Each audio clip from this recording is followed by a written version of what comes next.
I had such an interesting interaction with Tomo, and I would like to share it. And Tomo is someone I've known for almost 30 years, maybe more.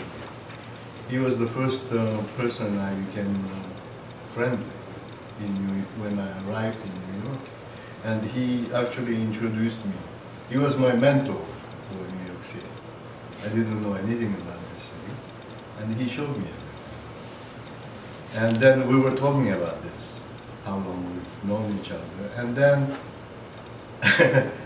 I touched a delicate subject about what I didn't like about him from the beginning. And he was very open to hear about it. So I told him, well, somewhere you were always a little bit like a Yakuza man, you know, badass. And that part of you I never could digest. But otherwise, you are such an amazing person. I could never expect what you're going to say next. You were always original. You always had a very dimensional way of thinking and explaining yourself, which was fascinating. And then he insisted in hearing about that part of himself that I did not like. And lightly, I told him, well, it's the part of yourself that you don't like. And then he got kind of fixated on the subject. And I said, well, I think we're talking about your fear of yourself. And what are you afraid of about yourself? And of course, he would not delve into it. It was a very extremely subjective issue for himself or his life. And but to me, who was standing right across from him, it was easy to see. And I told him, well, you are probably afraid of something you should have never been afraid of yourself. And to let that part out. And when you are in your element, which is self-expression and opinions and ideas, you are amazing. Everybody loved you. I've always seen people, all your friends, fall in love with you, and I was one of them. So, and then to Tomo, it was a news. After 30 years of having him as my friend, he's looking at me. What are you saying? Are you saying I'm afraid of myself?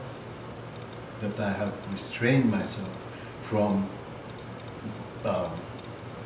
jumping into my life? And I would like Tomo to express his take on this subject, because it was a very interesting, slice of life, if you allow me to, express it that way. But I saw that something got so freed in you as we talked about this. Do you have anything to add on this? No, it was like a very sharp sword on my chest. Operation. Give me operation. Yeah, I thank you for that. Nobody done it. So deeply taking out inside, and which kind of know, but I try to avoid to think about it because too deep pain, right? Yes. So I can only imagine. she brought it up. The fresh meat. Obsession. Debbie, my girlfriend, was reading an interesting article. Was it in New York Times, Debbie? Mm-hmm. Can you come and explain what you read? She will explain it to you then. Well, in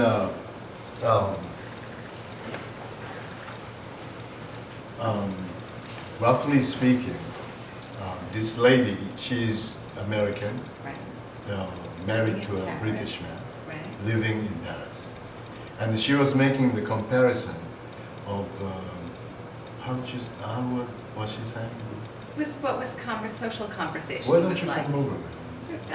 You'll explain. No, I don't remember the exact terms, so please. So this is Betty, my girlfriend of 30 years. So she was saying she was very upset because her children came home from school and they had learned a new French word called beam? Beam. They were being beamed, which is like gotcha. And why they were being beamed is that you have to come up with like the wittiest remark. And if you're not witty and someone outwits you, you're beamed. So she said to her daughter, but you just have to be nice. She said, you know, that's how you make friends. You're nice. And she said, no, Mom, I have to socially humiliate them on the playground. Like, we need to practice tonight. And so what she realized from that conversation was French people need to be very witty when they speak to each other. And then when she's with her husband and they're in London, she said everybody is very ironic. She said, so the conversation never goes anywhere because nobody is saying the truth. They're all being ironic. And she said she loves to come home to America because all we do is reassure each other. And she said every conversation